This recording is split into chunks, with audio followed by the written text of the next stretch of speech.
Assalamualaikum warahmatullahi wabarakatuh.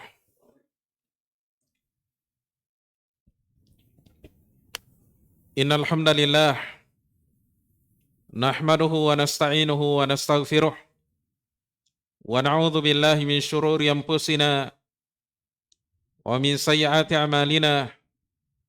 May yahdihillahu fala mudhillalah wa may yudlil fala hadiyalah. Wa asyhadu an la ilaha illallah wahdahu la syarikalah wa asyhadu anna Muhammadan 'abduhu wa rasuluh. Ya ayyuhalladzina amanu taqullaha haqqa tuqatih wa la tamutunna illa wa antum muslimun. Amma ba'd, fa inna asdaqal hadithi kitabullah wa khairal hadi hadi Muhammadin sallallahu alaihi wasallam wa syarrul umuri muhdatsatuha wa kullu muhdatsatin bid'ah wa kullu bid'atin dhalalah. Hadirin sekalian yang kami muliakan, kembali kita memuji Allah tabaraka taala dengan hadirnya kita di majelis ini, majelis yang insyaallah taala dicintai oleh Allah Subhanahu wa taala dan dicari-cari oleh para malaikat. Sebuah majelis di dalamnya kita akan membahas hadis-hadisnya Rasulullah sallallahu alaihi wasallam. Terkhusus hadis-hadis yang dibawakan oleh Al-Hafidz Al-Mundhiri rahimahullahu taala dalam kitabnya At-Targhib wa Tarhib.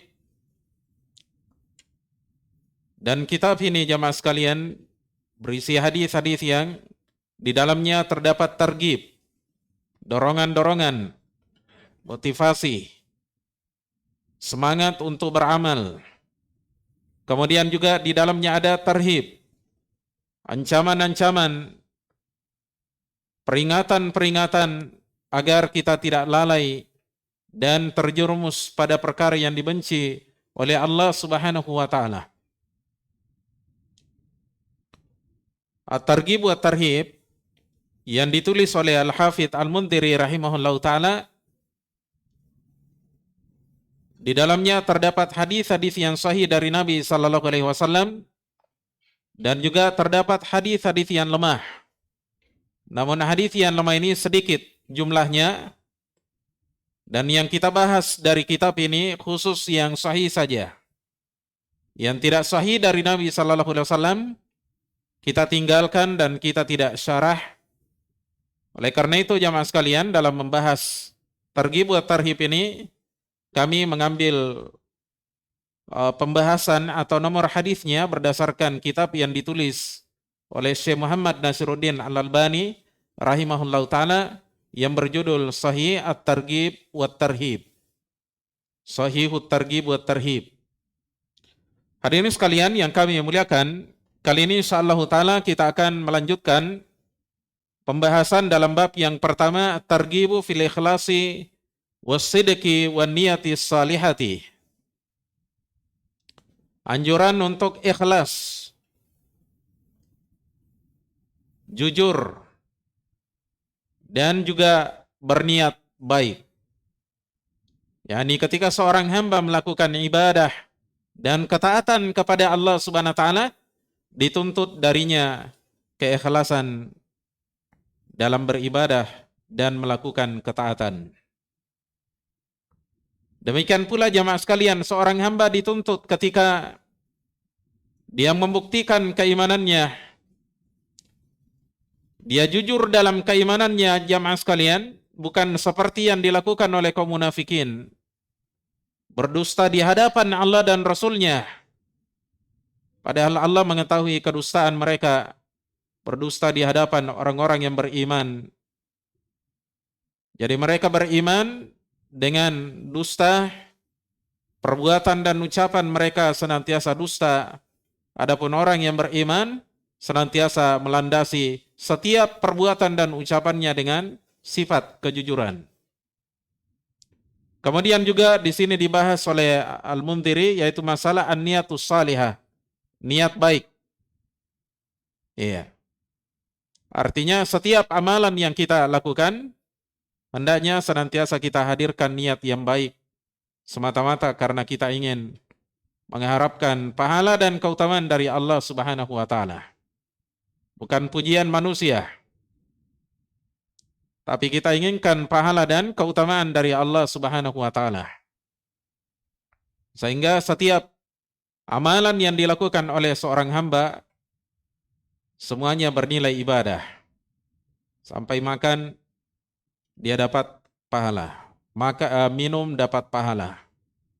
Bahkan berhubungan dengan istrinya juga dia mendapatkan pahala karena dia niatkan semua dalam hal itu niat-niat yang baik. Dia makan dan minum karena ingin menguatkan badannya agar dia bisa kuat beribadah kepada Allah Subhanahu wa taala, kuat mencari nafkah. Ya, seorang berhubungan dengan istrinya harus ada niat baik. Bahwasanya kita ingin punya keturunan agar jumlah kaum muslimin semakin banyak. Karena Rasulullah sallallahu alaihi wasallam mencintai jika jumlah umatnya banyak, karena semakin banyak umatnya Nabi sallallahu alaihi wasallam, maka semakin banyak pula pahala yang beliau dapatkan di sisi Allah Subhanahu wa taala. Selain itu juga kita ingin anak supaya banyak orang-orang yang berjihad di jalan Allah. Orang yang berdakwah mengajak kepada agama Allah Subhanahu wa taala. Ya. Kita juga ingin punya anak supaya kita punya pahala yang banyak. Kenapa? Karena kalau kita punya anak, apalagi banyak jumlahnya, semakin banyak anak kita, maka semakin banyak orang kita nafkahi. Dan semakin banyak orang yang kita nafkahi, semakin banyak pahala dan keutamaan kita dapatkan di sisi Allah Subhanahu wa taala. Ya. Hadirin sekalian yang kami muliakan, kali ini insyaallah ta'ala kita akan membahas hadis yang ketiga. Pertama kita bacakan lafaz hadisnya. Kata Al-Hafidz Al-Mundhiri rahimahullahu ta'ala ketika membawakan hadis yang ketiga ini, wa an Abi Firasin rajulun min Aslamah. Dari sahabat Abu Firas, seorang sahabat dari kalangan Bani Aslam. Bani Aslam ini merupakan salah satu suku besar di zamannya Rasulullah sallallahu alaihi wasallam. Orang yang menisbahkan ke sana disebut dengan Al-Aslami. Baik. Dari sahabat Abu Firas, seorang sahabat dari Bani Aslam, qala beliau katakan, nada rajulun faqala ya Rasulullah mal imanu. Katanya ada seorang laki-laki yang berteriak, yang memanggil, seraya dia katakan, wahai Rasulullah, mal imanu, apakah iman itu? Qala al-ikhlasu, kata Nabi sallallahu alaihi wasallam, iman itu adalah keikhlasan. Iman itu adalah keikhlasan. Wa fi lafdin akhara, kata Al-Mundhiri dalam lafaz yang lain, qala Rasulullah sallallahu alaihi wasallam, Abu Firas radhiyallahu anhu berkata, qala Rasulullah sallallahu alaihi wasallam, katanya Rasulullah sallallahu alaihi wasallam bersabda, saluni amma syi'tum. Bertanyalah kalian kepadaku tentang sesuatu yang kalian kehendaki. Silakan Anda bertanya. Apa yang Anda ingin tanyakan, tanya sekarang. Ya. Fanada rajulun, kemudian berteriaklah seorang laki-laki. Artinya dia angkat suaranya. Ya Rasulullah mal islamu. Wahai Rasulullah, apakah Islam itu? Qala iqamatus salati. Kata Nabi sallallahu alaihi wasallam, Islam itu adalah menegakkan salat, mendirikan salat, wa ita'uz zakati, dan menunaikan zakat. Ya, dan menunaikan zakat. Qala famal imanu. Laki-laki itu bertanya lagi, apa itu iman? Qala al-ikhlasu, kata Nabi SAW, keikhlasan. Iman itu adalah keikhlasan. Qala famal yakinu, orang itu bertanya lagi ketiga kalinya, famal yakinu, apakah al-yakin itu? Qala, kata Nabi sallallahu alaihi wasallam, at-tasdiqu, pembenaran. Iya. Dikatakan oleh Nabi sallallahu alaihi wasallam at-tasdiqu, pembenaran. Dalam riwayat yang lain yang tidak dibawakan di sini oleh Al-Mundhiri, dalam riwayat Al-Baihaqi ada tambahan at-tasdiqu bil qiyamati. Pembenaran terhadap kiamat, hari kiamat. Iya. Hari ini sekalian yang kami muliakan, kata Al-Mundhiri di akhir hadis ini, rawahul Baihaqi, hadis ini diriwayatkan oleh Al-Baihaqi, yakni dalam kitabnya Syu'abul Iman. Nanti kita akan jelaskan insyaallah taala di mana tempatnya dari kitab Syu'abul Iman. Baik, kita kembali ke awal dari lafaz hadis ini. Jadi metode kita dalam mensyarah dan menjelaskan hadis-hadis at-targhib wa tarhib, setelah kita bawakan lafadznya, kita kembali ke awal dari lafaz hadis yang kita kaji dan bacakan ini. Ya, supaya kita bisa mengerti, kita syarah ya kata per kata supaya kita mengerti dan bisa mengambil faedah dan pelajaran darinya. Taib. Kata Al-Hafidz Al-Mundhiri rahimahullahu taala saat membawakan hadis yang ketiga ini, wa an Abi Firasin rajulun min Aslama, dari Abu Firas radhiyallahu anhu, seorang sahabat dari Bani Aslam, qala nada rajulun, katanya ada seorang laki-laki yang berteriak, artinya mengangkat suara, faqala ya Rasulullah mal imanu, seraya dia katakan, wahai Rasulullah, apakah iman itu? Perhatikan ya pertanyaannya para sahabat, pertanyaan-pertanyaan yang berkualitas, pertanyaan-pertanyaan yang terkait dengan keimanan mereka, terkait dengan urusan agama dan akhirat mereka. Singkat tapi padat. Mereka bertanya kepada Rasulullah sallallahu alaihi wasallam, "Ya Rasulullah, mal imanu?" Wahai Rasulullah, apakah iman itu? Lalu dijawab oleh Rasulullah sallallahu alaihi wasallam dengan jawaban yang singkat tapi padat. Kata Nabi sallallahu alaihi wasallam ketika itu, faqala qala al-ikhlasu, iman itu adalah keikhlasan. Di sini Nabi sallallahu alaihi wasallam menjawab pertanyaan orang ini, apa itu iman? Kemudian dijawab oleh Nabi sallallahu alaihi wasallam dengan memberikan contohnya. Contoh yang tertinggi dibawakan oleh Nabi sallallahu alaihi wasallam dari keimanan ini adalah al-ikhlas, keikhlasan. yakni keikhlasan seorang hamba dalam beribadah, dalam melakukan amalan-amalan soleh. Ini merupakan inti agama yang dibawa oleh para nabi dan rasul. Mengajak umatnya untuk senantiasa mengikhlaskan ibadahnya kepada Allah Subhanahu wa taala semata-mata dalam rangka mencari pahala dan keutamaan dari Allah Subhanahu wa taala. Iya. Dijawab oleh Nabi SAW, iman itu adalah al-ikhlas. Keikhlasan, yakni keikhlasan seorang hamba dalam beribadah kepada Allah Subhanahu wa taala. Iya.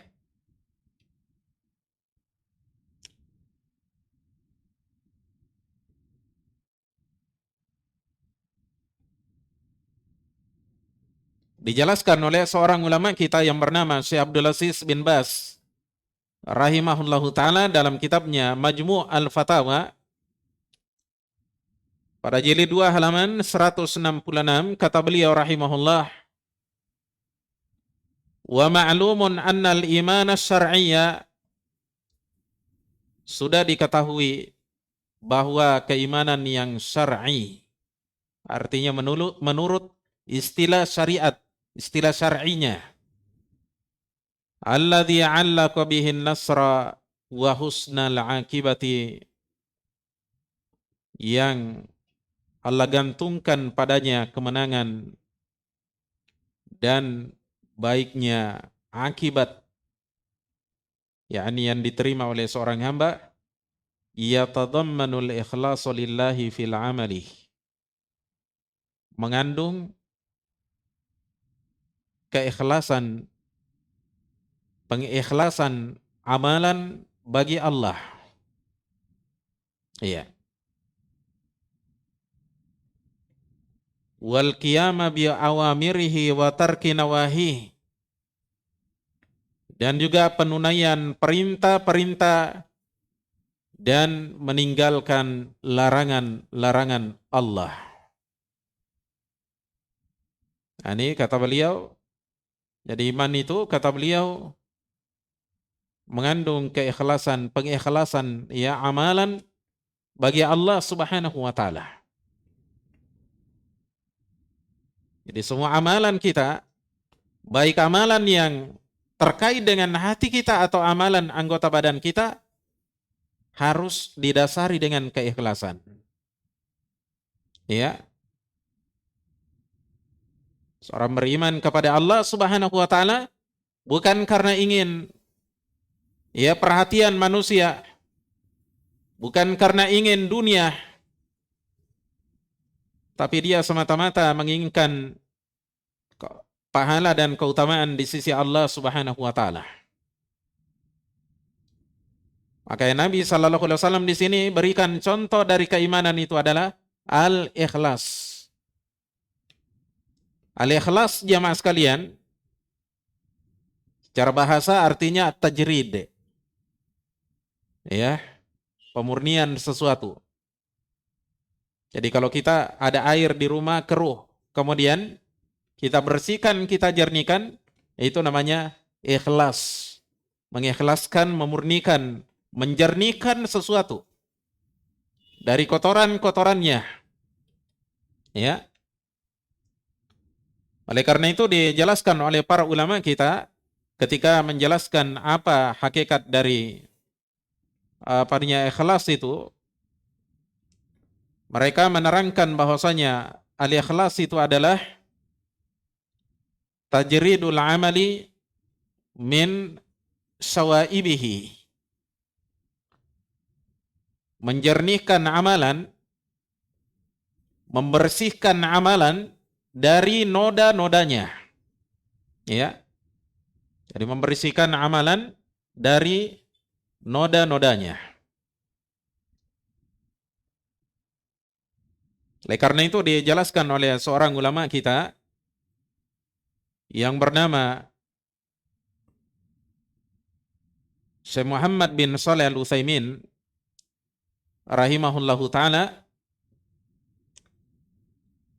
ketika menjelaskan apa hakikat keikhlasan itu, iya. Saya ulangi di sini, Syekh Abdul Muhsin Al-Abbad hafizahullah, beliau katakan tasfiyatu ma yuradu bihi thawabullah. Ikhlas itu kata beliau adalah memurnikan sesuatu, menjernihkan sesuatu yang diinginkan dengannya pahala.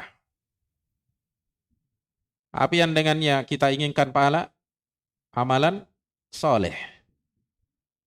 Jadi kita jernihkan sesuatu, yakni amalan soleh kita yang diinginkan dengannya pahala dari Allah. Wa tajriduhu min kulli syaibatin tukaddiru safa'ahu wa khulusahu lillahi subhanah, serta membersihkannya dari setiap noda yang mengeruhkan kejernihan dan kemurniannya bagi Allah. Ya, dan membersihkannya dari setiap noda yang mengeruhkan kejernihannya dan kemurniannya bagi Allah Subhanahu wa taala.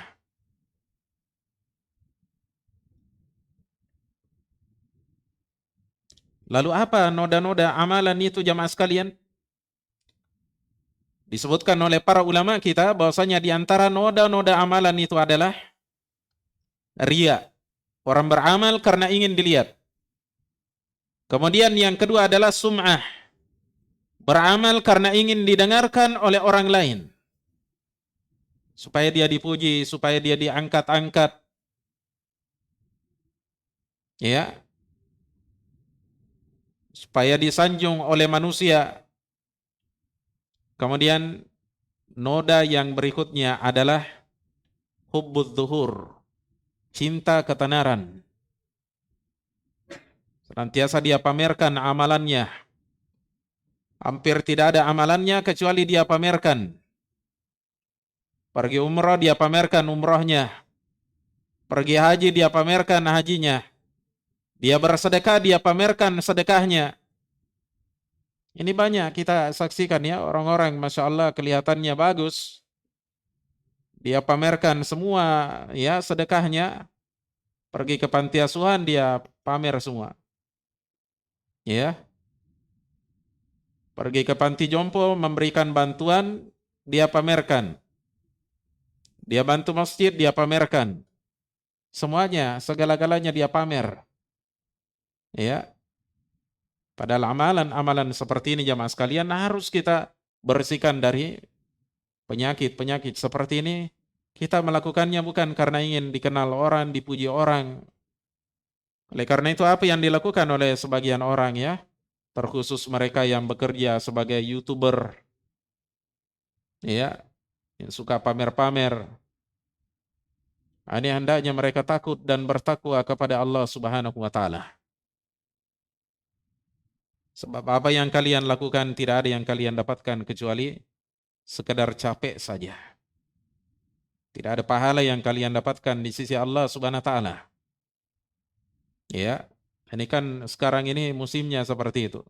Supaya dapat follower, maka dia pamerkan di hadapan masyarakat.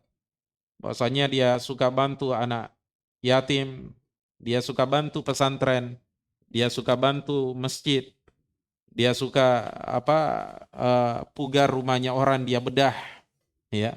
Kan ada kegiatan-kegiatan seperti ini ya, orang pamer, ya. Kalaupun kita harus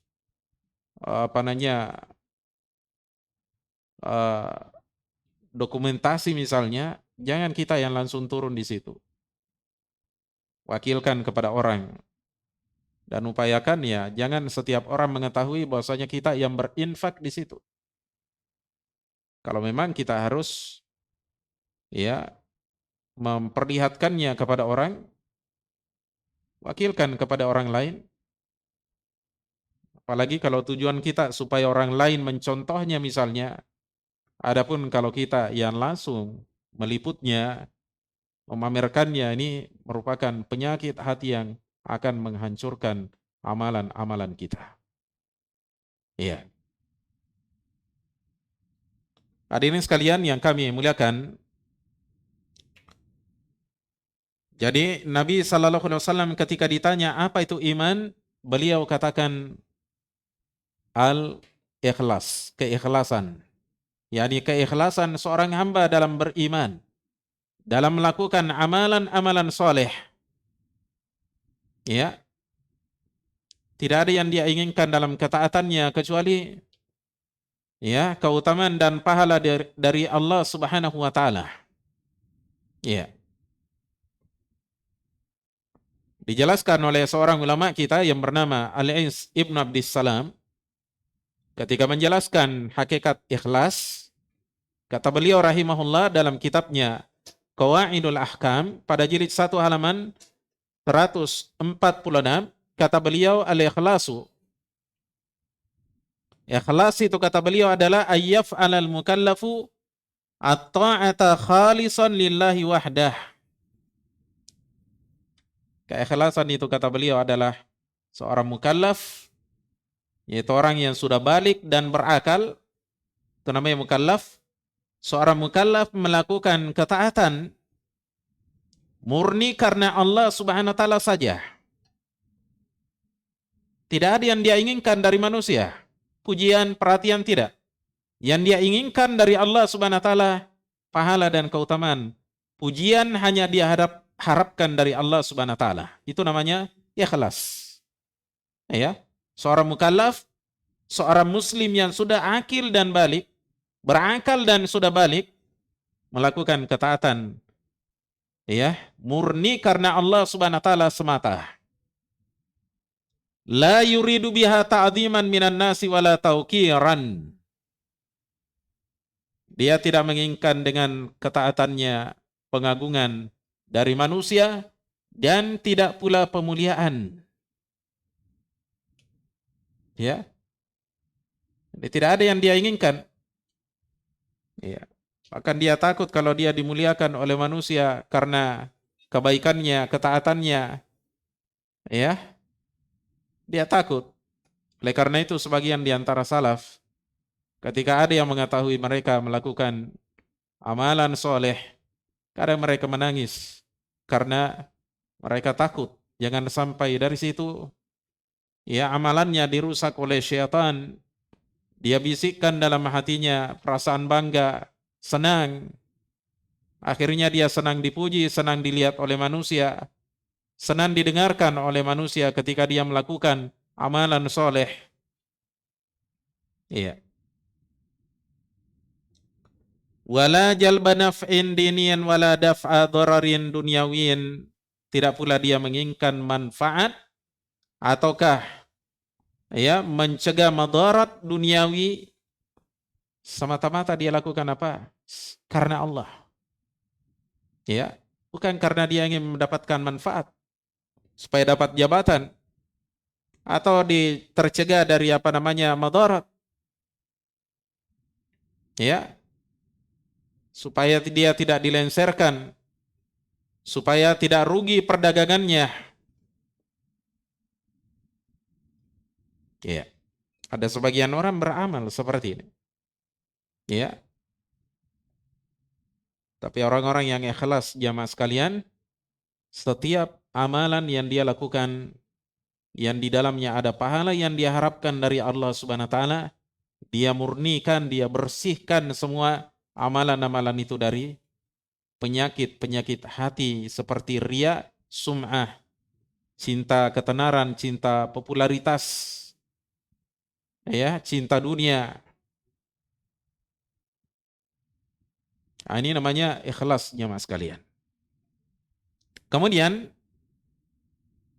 perkara yang kedua ditanyakan oleh orang ini, kata Al-Hafidz Al-Mundhiri rahimahullahu taala, wa fi lafdhin akhar, dalam lafaz yang lain, qala, kata sahabat Abu Firas, qala Rasulullah sallallahu alaihi wasallam, katanya Rasulullah sallallahu alaihi wasallam bersabda, saluni amma syi'tum.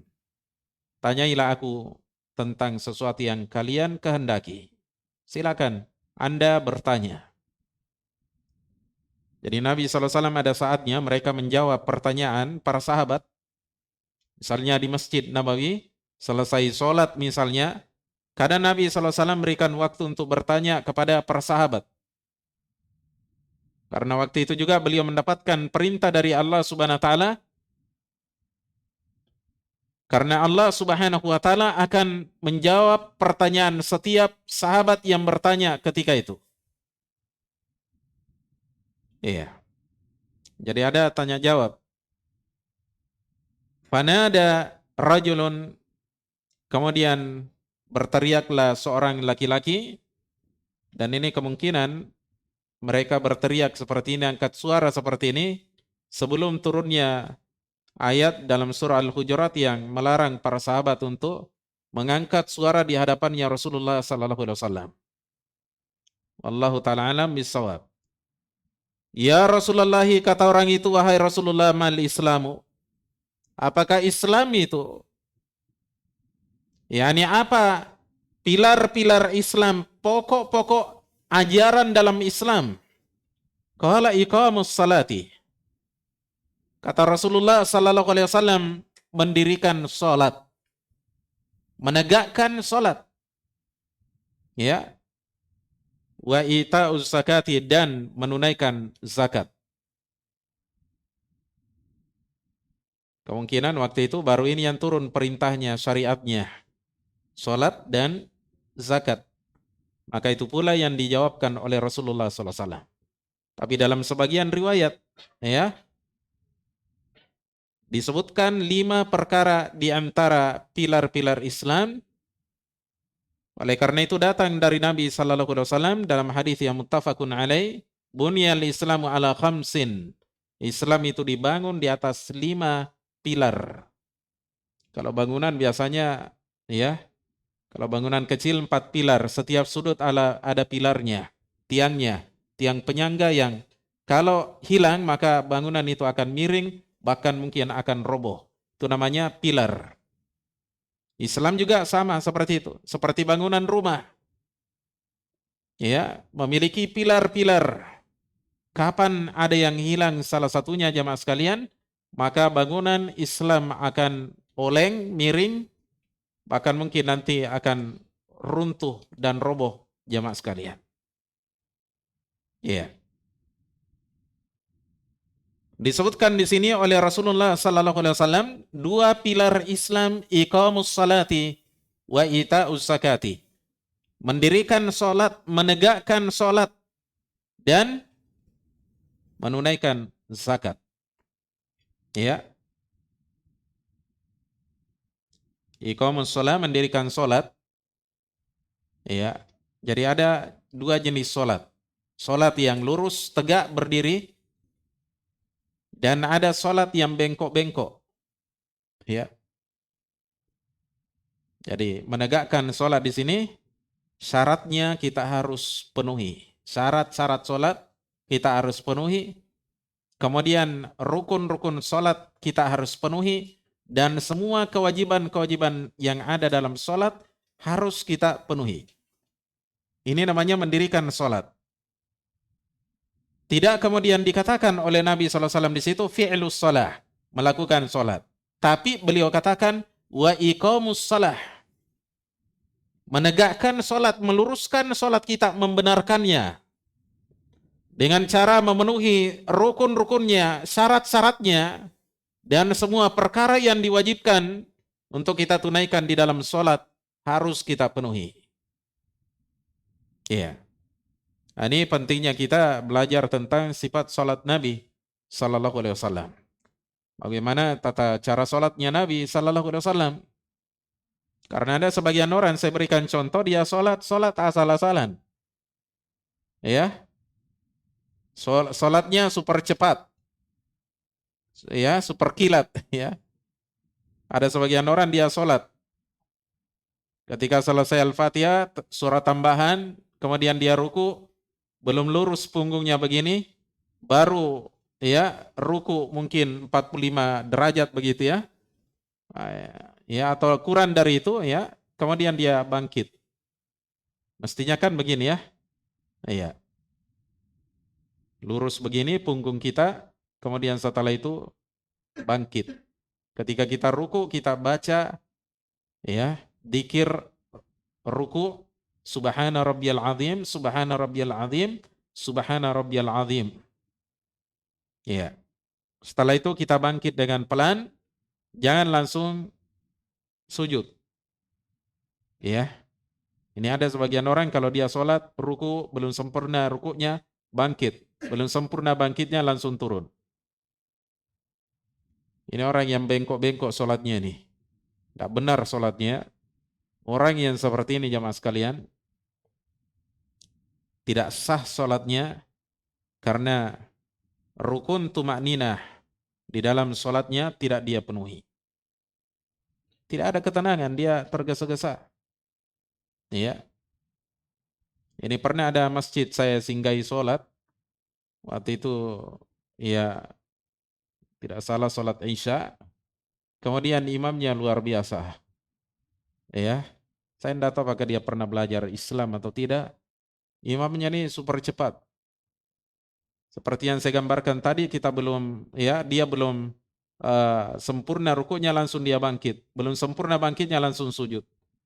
Ini tidak boleh seperti ini. Imam yang seperti ini berdosa ketika dia memimpin sholat berjamaah, ya, dan jamaah yang ada di belakangnya tidak boleh sholat di belakang orang yang seperti ini.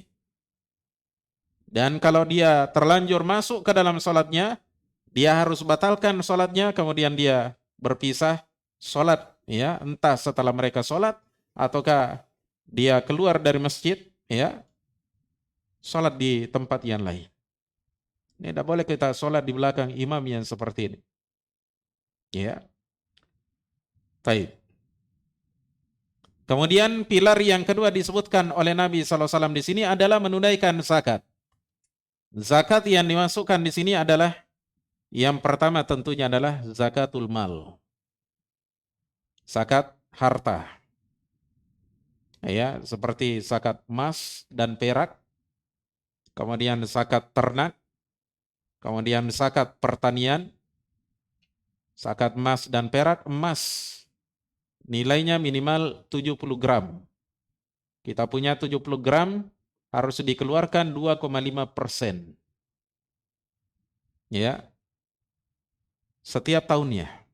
Jadi kalau dia berumur 1 tahun, keluarkan 2,5%.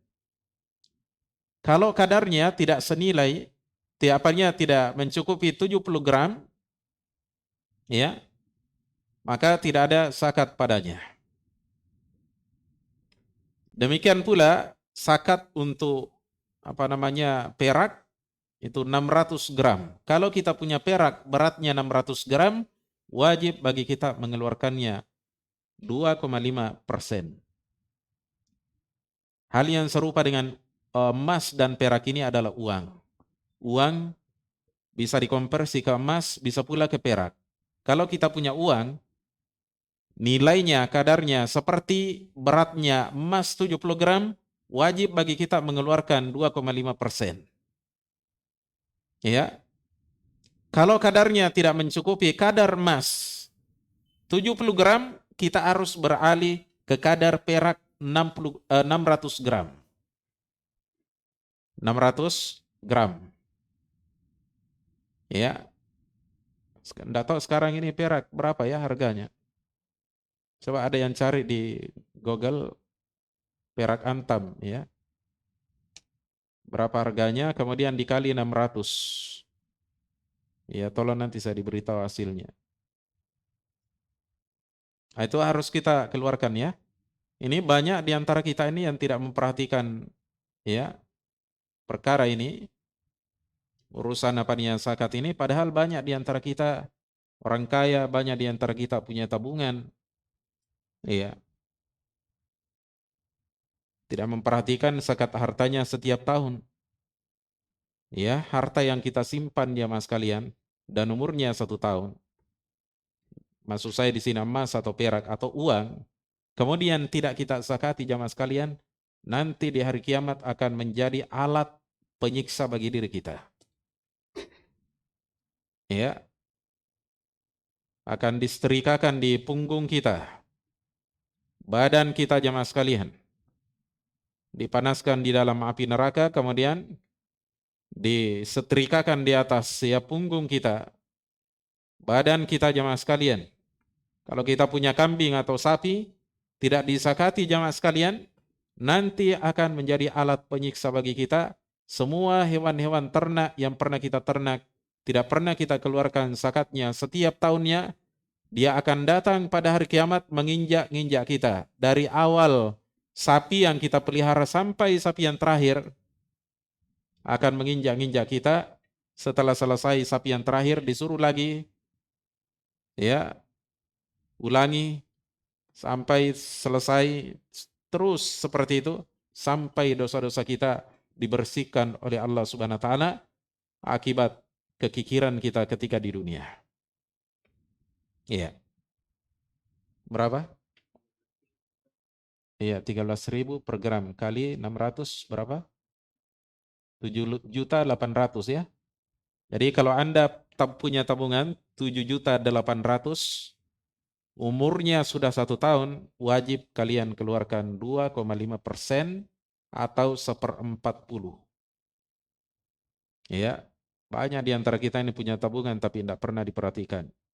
Makanya ya, dari sekarang tolong diperhatikan. Setiap tahunnya ada haknya, ya, fakir miskin di situ. Iya.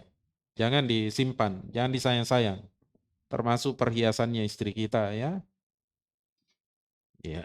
Kalau ada 70 gram ya, emas atau 600 gram perak segera dikeluarkan. Kemudian pertanyaan yang berikutnya ditanyakan oleh sahabat ini, qala famal imanu. Ya, pertanyaan ini sudah disebut ya pada hadis lafaz yang pertama tadi. Qala famal imanu, apakah iman itu? Qala, kata Nabi SAW, keikhlasan. Iman itu adalah keikhlasan. Tapi pertanyaan yang ketiga, qala famal yakinu, apakah al yakin itu? Apa jawabannya Nabi SAW? Qala al yakinu, kata Nabi SAW, at-tasdiqu, pembenaran. Dalam riwayat yang lain disebutkan at-tasdiqu bil qiyamati, pembenaran terhadap hari kiamat. yakni kita imani adanya hari kiamat. Bahwasanya setiap amalan yang pernah kita lakukan ketika di dunia akan kita dapati di sana, ya, akan kita pertanggungjawabkan di hadapan Allah Subhanahu wa taala. Apabila amalan yang kita lakukan ketika di dunia adalah amalan yang baik, maka kita akan mendapatkan balasan kebaikan insyaallah taala. Dan apabila yang kita lakukan ketika di dunia adalah amalan-amalan keburukan, dosa-dosa dan maksiat, jemaah sekalian, yang kita dapatkan adalah balasan keburukan. Ini yang harus kita yakini, harus kita imani dengan pasti, jemaah sekalian, bahwasanya hal ini akan kita jumpai nanti di saat kita berjumpa dengan Allah Subhanahu wa taala. Ya. Oleh karena itu seorang muslim ketika dia berada di dunia ini, maka hendaknya dia senantiasa memperhatikan setiap amalan-amalannya, berupaya untuk melakukan amalan-amalan soleh.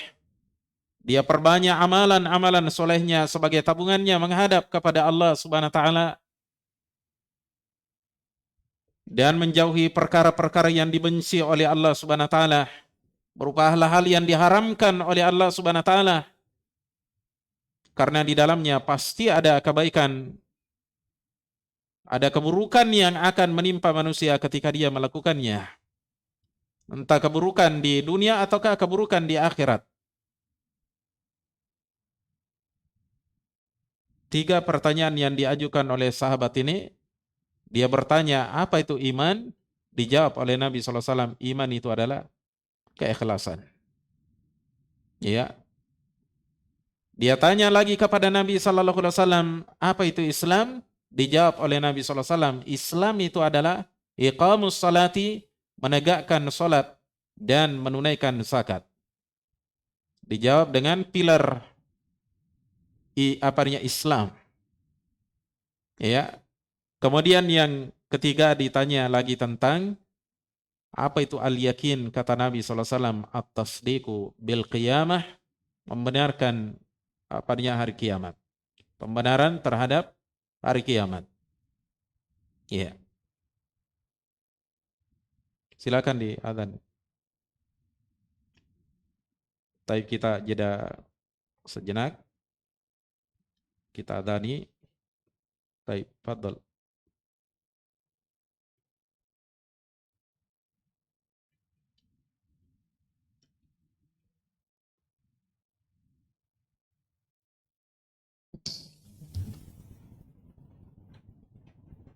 Allahu Akbar, Allahu Akbar, Allahu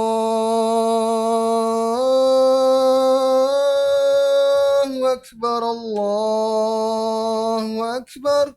Allahu Akbar. أشهد أن لا إله إلا الله.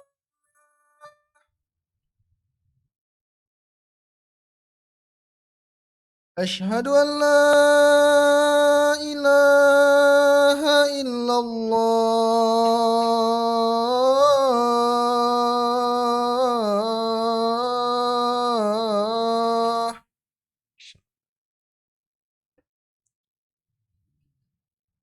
أشهد أن محمد رسول الله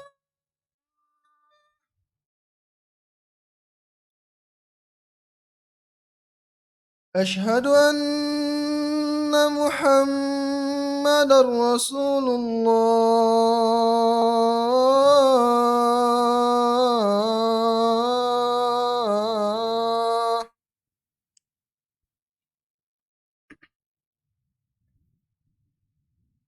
حي على الصلاة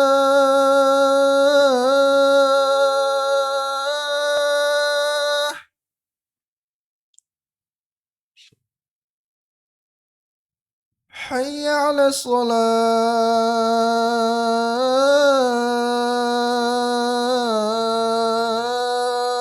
الصلاة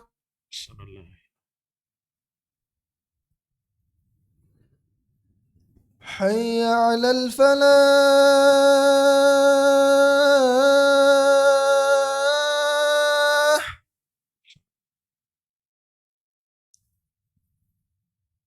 حي على الفلاح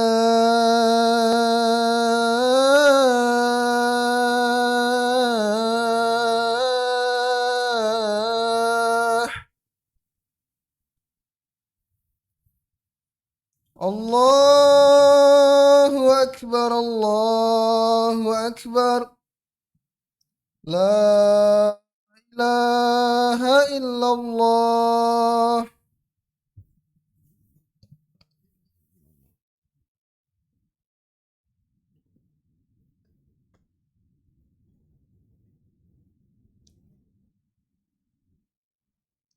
Baik, kita lanjutkan.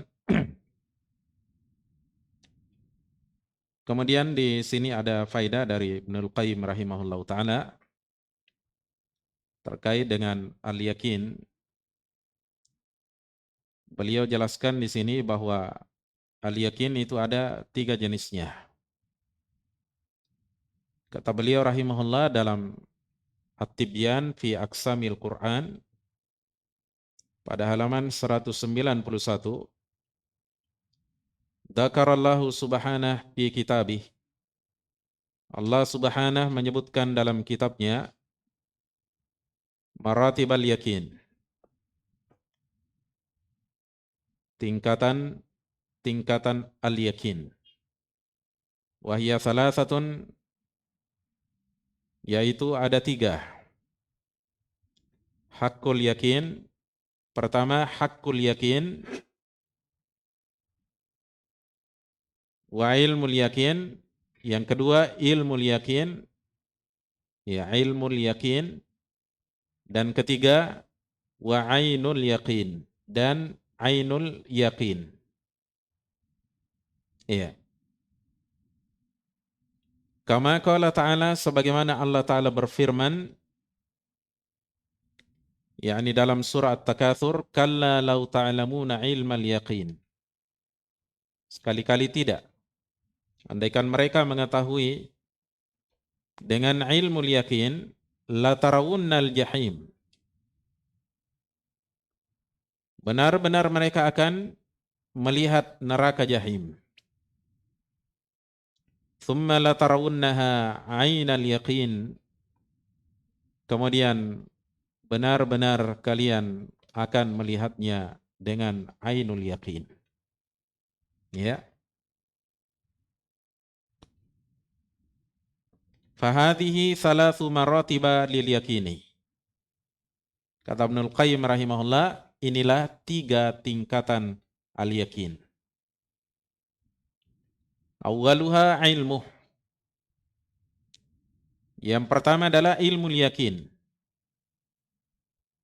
Wa huwa tasdiqu tamu bih. Yaitu pembenaran yang sempurna terhadap ya, sesuatu tersebut, yakni sesuatu yang harus kita imani. Bihaitsu la ya'ridu alaihi syakkun wala subhatun, di mana perkara tersebut tidak dihinggapi oleh keraguan dan tidak pula syubhat. Misalnya kita harus meyakini adanya neraka jahim. Kita harus meyakini adanya surga. Ya. Jadi kata beliau, ya, di mana tidak dihinggapi oleh keraguan dan tidak pula syubhat takdahu fi tasdiki, yang merusak pembenarannya. Iya. Ka ilmil yakini bil jannati mathalan, beliau berikan contoh seperti ya ilmu yakin terhadap adanya surga misalnya. Iya. Kita yakin karena kita tahu, itu namanya ilmu yakin. Kita dengar dari ayat, kita dengar dari hadisnya Nabi SAW, ya, itu namanya ilmu yakin. Kita yakini, itu namanya ilmu yakin. Ini tingkatan yang pertama. Nabi kabarkan kepada kita ada surga, kita benarkan. Bahkan Allah kabarkan juga dalam Al-Quran ada surga, kita benarkan. Itu namanya ilmu yakin. Jadi kita benarkan setelah kita tahu. Makanya disebut ilmu yakin. Ya wa tayakkunuhum annaha darul muttaqina wa maqarrul mu'minin. Dan yakinnya mereka bahwa surga adalah negeri orang-orang yang bertakwa dan tempat tinggal bagi orang-orang yang beriman. Iya. Itu contoh ya. Fahadihi martabatul ilmi. Inilah katanya tingkatan ilmu yakin. Ya. Keyakinan yang lahir dari ilmu. Kayakinihim anna rusula akhbaru biha, seperti keyakinan mereka bahwa para rasul mengabarkan tentang surga. Anillahi, dari Allah. Wa tayakkunuhum sidqul mukhbiri, dan yakinnya mereka tentang kejujuran rasul yang mengabarkan. Ya. Jadi para sahabat dulu ya yakin dengan seyakin-yakinnya apa yang dikabarkan oleh Nabi sallallahu alaihi wasallam itu pasti benar. Ya.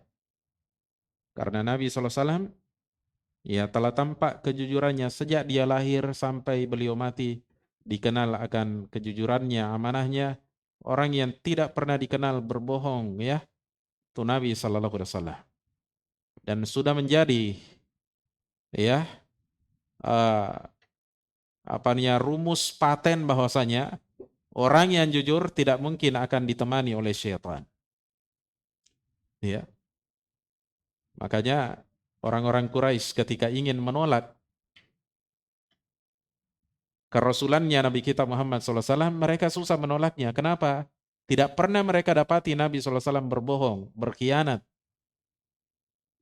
Tidak pernah. Ya. Nah, itulah yang membedakan antara seorang tukang sihir atau dukun dengan Nabi atau Rasul. Ya. Kalau tukang sihir atau dukun misalnya, itu dikenal dari masa ke masa kedustaannya, kebohongannya. Karena tidak ada tukang sihir atau dukun kecuali kerjasama dengan syaitan. Syaitan itu tidak senang kepada orang yang jujur, senangnya kepada orang yang suka bohong. Paham ya?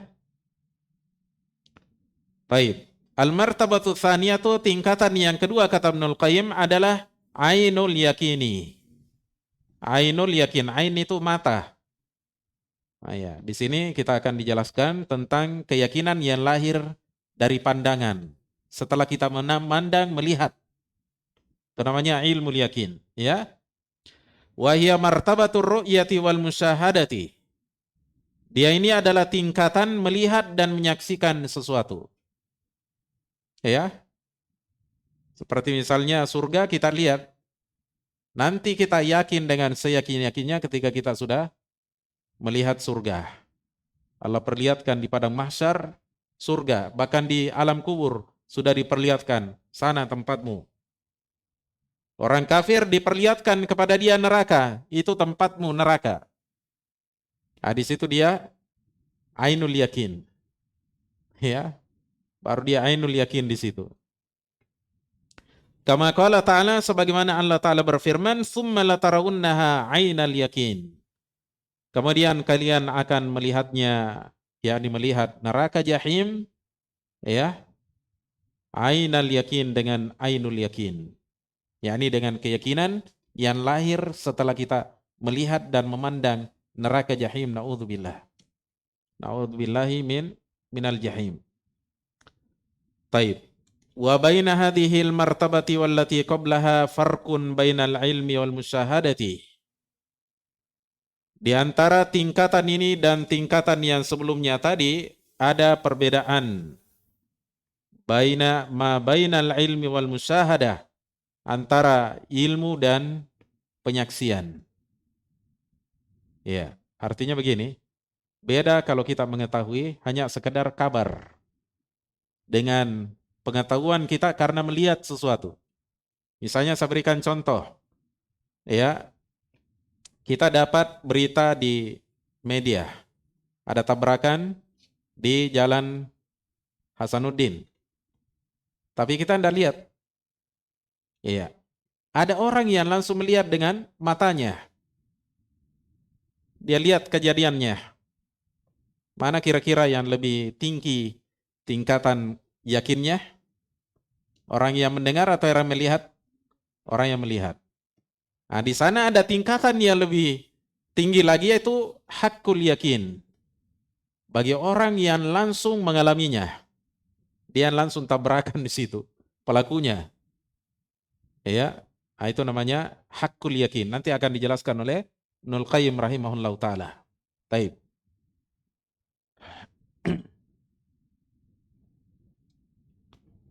Kemudian kata Ibnul Qayyim rahimahullahu taala, ya, wa baina hadhil martabati wallati qablaha farqun ma baina ilmi wal musyahadah. Falyakinu lis-sam'i. Jadi al-yakin itu sekedar al-yakin, ya. Iya, itu nama apanya untuk as-sam'i, atau karena mendengar. Iya. Wa ainul yakini lil basari, sedangkan ainul yakin karena melihat. Karena melihat. Ya. Jadi ada tingkatan pertama tadi, ilmu yakin, sekedar kita mengetahui. Ya. Tapi kalau ainul yakin karena kita melihat. Wa fil musnadi lil Imam Ahmad marfu'an, dalam sebuah hadis yang diriwayatkan oleh Imam Ahmad dalam kitabnya Al-Musnad secara marfu', kata Nabi SAW, laisal khabaru kal mu'ayanati. Bukanlah berita itu sama dengan mu'ayana, menyaksikan peristiwa. Jadi Nabi SAW bilang begitu, ya. Masya Allah, ya. Betul atau tidak? Tidaklah sama kabar pengabaran dengan, ya, penyaksian. Tidak sama. Ya. Taib. Wa hadhil martabatul lati hiya allati sa'alaha Ibrahimul Khalilu rabbah ayuriyahu kaifa yuhyil mauta liyahsulalahu ma'a ilmi yakini ainul yakini. Tingkatan inilah yang pernah diminta oleh Nabi Ibrahim Al-Khalil kepada Tuhannya, yakni kepada Allah, agar Allah memperlihatkan kepada beliau bagaimana caranya Allah menghidupkan, ya, sesuatu yang mati agar lahir pada diri beliau bersama, ya, ilmul yakin, ya, ainul yakin. Jadi artinya lahir pada diri beliau dua hal ini, ilmul yakin dan ainul yakin. Beliau minta supaya diperlihatkan bukan karena beliau ragu, beliau yakin, tapi supaya lebih yakin lagi, minta supaya diperlihatkan, ya Allah, bagaimana caranya nih burung ini, sesuatu yang mati ini bisa kembali dibangkitkan, hidup kembali seperti sedia kala. Kemudian Allah perintahkan Nabi Ibrahim ambil burung-burung, ya, kemudian dibelah disembelih tentunya sebelumnya, kemudian dipotong-potong, dia satunya di gunung ini, satunya di gunung sana, satunya di gunung sana lagi, di belakang lagi sana, dipisah-pisah. Setelah itu Allah perlihatkan kepada Nabi Ibrahim bagaimana ketika beliau memanggil burung itu, ternyata burung itu menyatu kembali seperti sedia kala. Itulah kekuasaan Allah Subhanahu wa taala. Ya, diperlihatkan kepada Nabi Ibrahim alaihi salatu wassalam bahwasanya menciptakan manusia, ya, itu adalah sesuatu yang mudah bagi Allah Subhanahu wa taala. Cukup Allah katakan kun, jadilah, fayakunu, maka makhluk itu akan jadi. Iya. Kemudian yang terakhir di sini kata Ibnul Qayyim rahimahullahu taala, al-martabatu tsalitsatu, tingkatan yang ketiga adalah martabatu haqqil yakin. Tingkatan hakul yakin. yakni keyakinan yang lahir karena hak, ya, karena kebenaran sudah dirasakan, ya. Wa hiya mubasharatu syai'i bil ihsasi bih, yaitu langsung merasakan sesuatu, ya. Kama idza udkhilu al jannata wa tamatta'u bima fiha, seperti halnya apabila mereka telah dimasukkan ke dalam surga dan telah bersenang-senang dengan kenikmatan-kenikmatan yang ada di dalamnya. Jadi kalau kita sudah rasakan, itu namanya hakul yakin. Artinya kenyataannya sudah kita rasakan. Ya, bukan sekedar kita lihat lagi dari alam kubur kita atau di padang mahsyar, tapi sudah kita rasakan langsung manisnya, buah-buahan, lezatnya buah-buahan di dalam surga, lezatnya, manisnya, ya, madu yang ada di dalamnya. Homer tidak lagi memabukkan seperti di dunia. Susu yang ada di sana begitu lezat, menghilangkan dahaga manusia. Kita rasakan ketika itu. Itulah tingkatan al-yakin. Iya. Jadi kata Ibnul Qayyim di sini, fahum fid dunya fi martabati ilmil yakin. Jadi manusia itu di dunia masih berada pada tingkatan ilmu yakin. Wa fil mauqifi hina naslafu wa nakrubu minhum hatta yu'ayyinuha fi martabati ainil yakin. Dan ketika di padang mahsyar, ketika, ya, surga itu mendekat kepada mereka dan mereka pun menyaksikannya, maka mereka berada pada tingkatan ainul yakin. Wa idza dakhaluha wa basharu na'imaha fi martabati haqqil yakin, dan apabila mereka telah memasukinya dan merasakan kenikmatannya, maka mereka telah berada pada tingkatan hakul yakin. Ya. Ini tingkatan al-yakin, ya.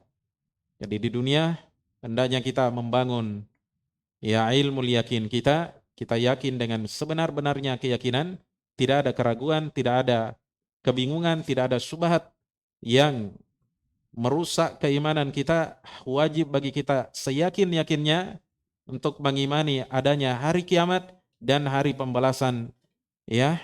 Dan tentunya kita buktikan dengan amalan-amalan soleh yang kita lakukan dan meninggalkan, ya, amalan-amalan yang diharamkan dan dibenci oleh Allah Subhanahu wa taala. Baik, hadirin sekalian yang kami muliakan, saya kira demikian apa yang perlu kita jelaskan pada majelis kali ini.